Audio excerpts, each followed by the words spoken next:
Chers amis, bonjour.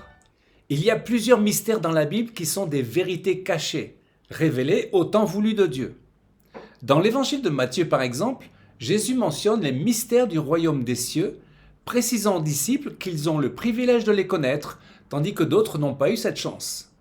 Daniel, ayant reçu la vision des temps de la fin, n'a pas eu en effet la connaissance de la période de l'Église correspondant à ce royaume.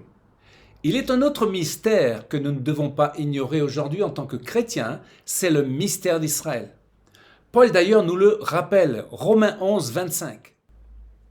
Je ne veux pas, frères, que vous ignoriez ce mystère, afin que vous ne vous regardiez point comme sages.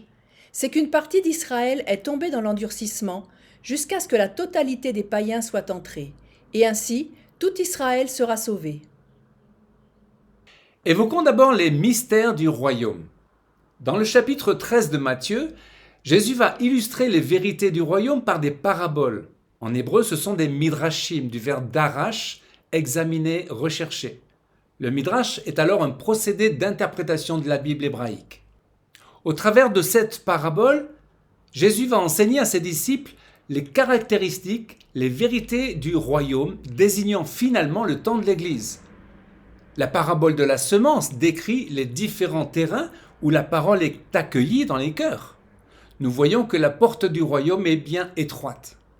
Une autre parabole révèle que dans le royaume sont à la fois le blé, le bon grain, et l'ivrée, qui est la mauvaise herbe semée par le diable. À la fin, les anges arracheront l'ivrée.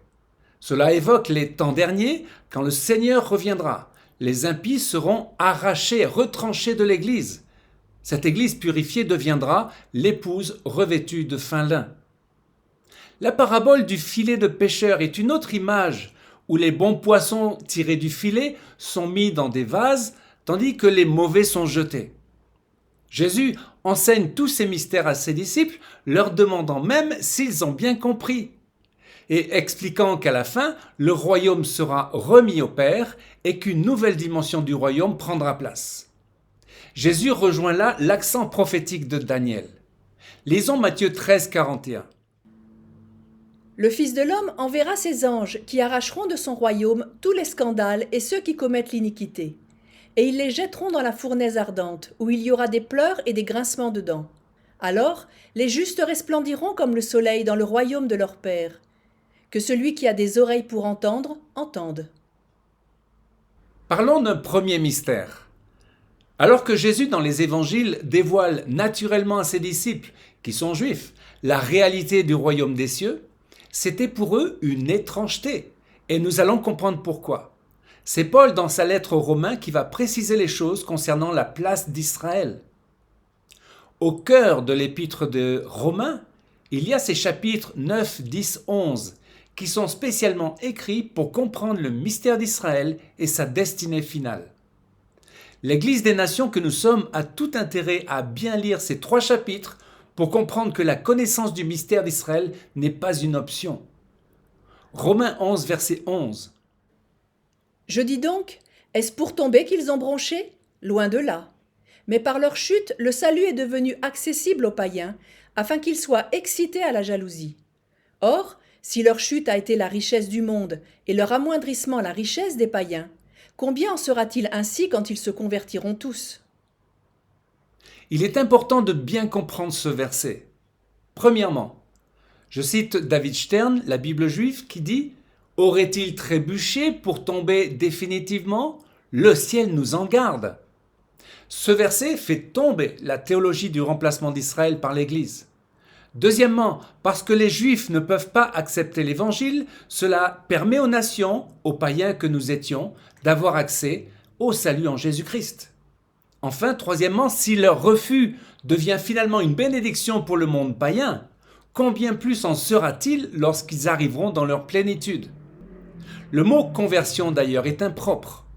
Le peuple juif a déjà la connaissance de Dieu au travers de la Torah, ils sont sur le chemin, mais il leur manque la révélation du Messie.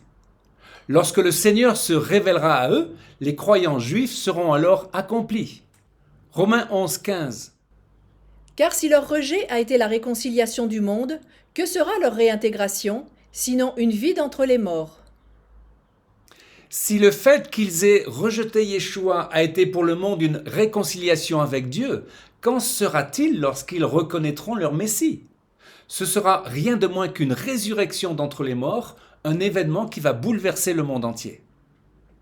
Parlons à présent du code de Golgotha. Nous touchons là au cœur du mystère d'Israël. J'appelle ce mystère le code de Golgotha, ayant écrit un livre à ce sujet. Quel est ce code? Quel est ce secret caché? Lisons Luc 18, 31 à 34. Jésus prit les 12 auprès de lui et leur dit « Voici, nous montons à Jérusalem, et tout ce qui a été écrit par les prophètes au sujet du Fils de l'homme s'accomplira.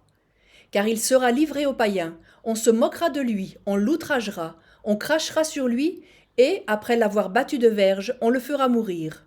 Et le 3e jour, il ressuscitera. » Mais ils ne comprirent rien à cela. C'était pour eux un langage caché, des paroles dont ils ne saisissaient pas le sens. La signification de ces paroles leur était incompréhensible. Ces paroles étaient codées, cachées. Les disciples ne comprenaient pas ce que leur disait le Seigneur concernant sa mort et sa résurrection. Pourquoi? Parce que les Juifs attendaient un Messie qui les délivre de l'occupant, comme l'avaient annoncé les prophètes. Pourtant, il y a Ésaïe 53, le psaume 22 notamment, qui décrit tellement bien la mort du Messie et sa résurrection. Alors, quel est le problème? Le voile sur leur entendement. Paul, en Romains 11, verset 8, explique l'incompréhension du peuple juif en montrant qu'Israël a été placé sous un esprit d'assoupissement pour ne pas voir ni comprendre. C'était la mission du prophète Ésaïe et Paul le rappelle. Ésaïe 6, verset 9. Le Seigneur me dit « Va et dis à ce peuple, vous aurez beau entendre, vous ne comprendrez pas. Oui, vous aurez beau voir, vous ne percevrez rien. Rends ce peuple insensible, ferme-lui les oreilles et bouche-lui les yeux pour qu'il ne voie pas de ses yeux, pour qu'il n'entende pas de ses oreilles et pour qu'il ne comprenne pas. » Cet assoupissement est provisoire. Il dure le temps de l'Église. Paul a compris ce grand mystère, il en parle même aux Corinthiens, 2 Corinthiens 3, 13. Moïse mettait un voile sur son visage afin que les enfants d'Israël ne fixent pas les regards sur la fin de ce qui était passager. Mais ils sont devenus durs d'entendement, et jusqu'à ce jour, le même voile demeure quand ils font la lecture de l'Ancien Testament, et il ne se lève pas, parce que c'est dans le Messie qu'il disparaît. Saisissons-nous ce mystère? L'Église a persécuté le peuple juif durant 2000 ans parce qu'elle n'a pas compris ce mystère, accusant Israël de peuple déicide, et s'est donné le devoir de les convertir à tout prix. La Shoah est l'horrible conclusion de cette incompréhension du mystère de Dieu. Dieu lui-même a aveuglé son peuple en notre faveur. En Romains 11, Paul s'émerveille concernant ce plan divin. Il tentera d'avertir l'Église des nations par 3 fois. Toi qui es greffé sur l'arbre Israël, l'olivier franc, ne tombe pas dans l'orgueil de te croire plus sage. Car ce n'est pas toi qui portes la racine Israël, c'est la racine qui te porte. Chers amis, nous sommes dans les derniers jours où, comme du temps de la reine Esther, Israël a besoin de nos prières, de notre intercession. Les menaces sur son existence sont les mêmes que du temps d'Aman. Faisons nôtres les supplications des prophètes. Si je t'oublie, Jérusalem, que ma droite m'oublie, si je ne fais de toi le principal sujet de ma joie. Et réjouissons-nous de savoir qu'Israël va bientôt rencontrer son Messie. Amen. Chers amis, à une prochaine fois pour une nouvelle vidéo en direct de Jérusalem.